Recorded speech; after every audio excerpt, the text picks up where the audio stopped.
Time had come for me to make a change in my life. I had a good job teaching Japanese to some really great kids. But the time had come for me to leave that job, say goodbye, and leave everything that was familiar. The reality was really sinking in as I was packing my bag, and I also thought about the friends who I hadn't yet spoken to. I made a couple of frantic phone calls and then I was off. The planning and the logistics I'd gone through before leaving for Japan had been so overwhelming, and it really was quite a stressful thing. After I got to Japan, I was pretty much on autopilot. I had to find accommodation, I had to buy furniture, and I really needed to settle in. And not long after I'd settled, I started looking for a property to buy because I knew I couldn't keep renting. After a little while, a bit of loneliness set in and little Miss Millie came into my life. She was such a cutie. Soon after that, the property settled and Millie and I moved out into our new house, and now you're fully up to date with where I'm at. But what I wanted to do was talk about change. Today we're back at Isanoura Beach in Wakayama. It's a really great spot to sit and watch the surfers. So moving to Japan meant overcoming a lot of fear and anxiety, and a lot of people have written to me on this channel saying that they could never make the changes that I did. Many of the reasons that they give me were based on things like fear of the unknown, financials, logistics, cultural differences, and language barriers. And I must say that many of these fears were also my own fears that I faced when I was looking at making a change. I feel like sitting down and addressing each of the issues that you fear the most really helps you to work through and overcome these issues. And one by one, I was able to work out a solution to each of the problems that stopped me from moving to Japan. Sometimes people comment out of fear and say things like, "You'll never fit in Japan, you'll never be one of them." And I know I'll never be Japanese. I'm going to be Cheney, who is Australian, who is living in Japan. But I am going to try and be the best resident of Japan that I can be. Stick around, I'm going to show you the most awesome campsite I found. One of the things I wish I had done before I left Australia was sort out my VPN.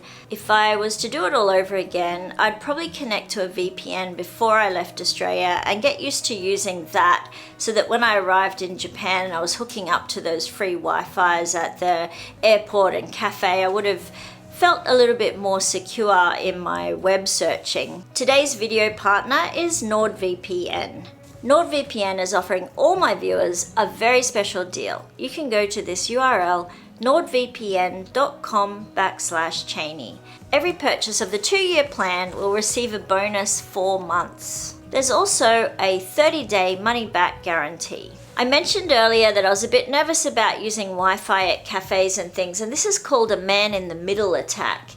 And it's where you're at a local cafe and you connect to what's known as the free cafe Wi-Fi. It can actually be a trap, and it can actually be a fake network. When you use NordVPN, they encrypt all your online traffic.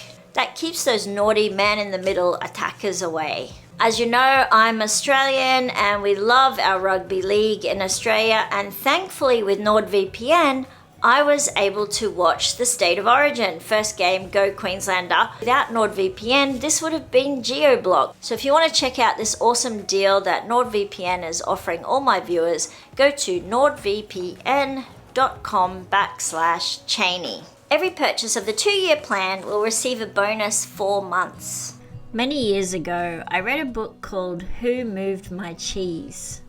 It's written by Spencer Johnson. One of the most important messages in the book is, what would you do if you weren't afraid? As a person of routine, I know that routines, places, and people can make it really hard to let go. And change involves leaving behind all of your comfort zone. Since coming to Japan, I've been creating a new routine. I've been establishing a new sense of normalcy. Even though my work hours makes it hard to set a new routine, I'm learning to become flexible and open up to changes in my routine.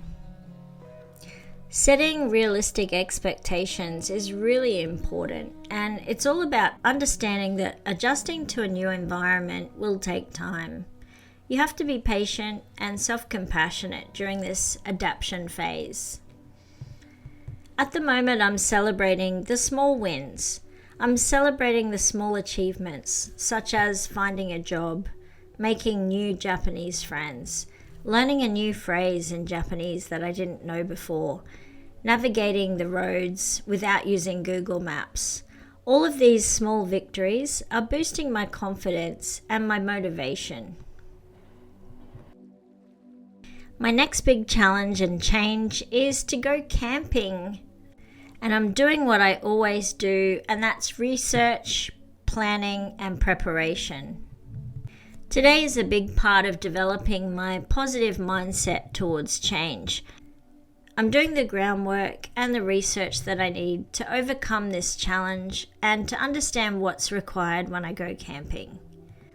I'm definitely working on overcoming the fear of the unknown. When it comes to camping, I'm really thinking about the logistical challenges involved. For example, what's the bathroom like?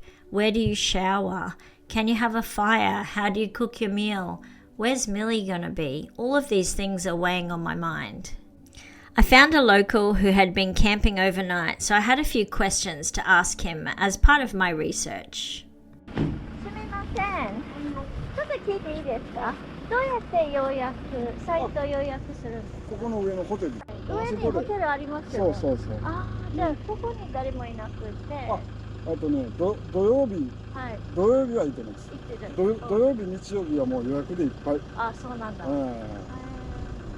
じゃあ上行ってホテルの人に聞けばいい。そうです。わかりました。ありがとう。普通は土曜日、日曜日はもういっぱい。いっぱい。なるほどね。でみんな温泉使ってここでキャンプする。そうそうそうそう。じゃあ向こうで聞いてみる。ありがとうございました。So it turns out that this campsite is part of a national park. The hotel on top of the hill manages the bookings for the campsite. I'm really glad I popped into this hotel because the views today were absolutely spectacular. And I know why a lot of the campers that go to the campsite also come here to enjoy the onsen, because the onsen has these fabulous views. So let's find out how much it's going to cost to camp here in Wakayama.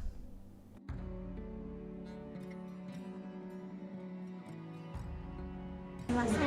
キャンプ場の料金とか予約の仕方とかちょっと聞きたいんですけど。かしこまりました。